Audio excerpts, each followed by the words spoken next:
Bizning yangi o'quv yili endi yaqinlashib keladi. Yangi o'quv yilida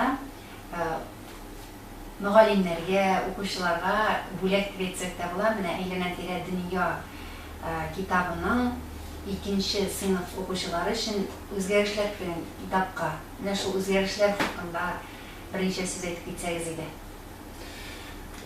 Mana bu 2-sinfga o'zgarishlar endi ko'pdan kerak edi, chunki mana biz kitobni darslikni ochib qaragandan so'ng endi ko'pincha mana pravoslaviya dini bo'yicha endi ham ko'pgina materiallar berilgan edi anda. Shunga ko'ra bu endi ilgirgan masala edi. Shu nisbatan biz uni o'zgartirgan bo'ldik endi. Ham bilganimda endi o'zgartirish masalasida Tatariston Ma'muriy ministerligining roli zo'r bo'ldi.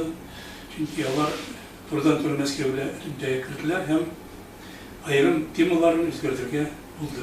Ham shundan so'ng endi men bu ishga chinqirib qo'limdan ham mana Tatar xalqining guruh odatlari, tradisiyalari, bayramlari, o'yinlari ham boshqalari mana bu darsga kiritdim. Hem bu endi albatta o'qituvchilar uchun da ham maktab bolalar uchun da bir zo'r o'zgarish, yomg'irish. Ularga endi mana bu bayramlar ham shu vaqtda guruh odatlar kerak etgandan so'ng bizga endi ularni o'quv bilan tugul tarbiyalash masalasida olg'a ketdi. Albatta mana biz Tatar maktablarida, gimnaziyalarida her vaqtda da ko'ramiz. Ko'p vaqtda mana kunbatishdan kirgan o'yinlarni, masalan, yil o'yin degan o'yin bor edi.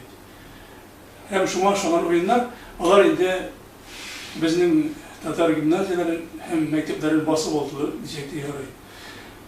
Endi mana bunda kiritilgan Tatar halkının yılları hem oyunları, ular endi albatta o'qituvchilar uchun da o'quvchilar uchun da alıştırgısız bo'lacak deb hisoblayman. Mana bir necha so'z bilan aytib ketsangiz edi, endi bayramlar kirdi bunda. Bunda endi bayramlardan eng birinchisi kech o'tirish, qozimasi. Ondan so'ng endi mana Sembile, Nevruz, Irg'ib chiqaruv, Zarra, hem boshqalar o'rin oldilar mana. Sabantoy.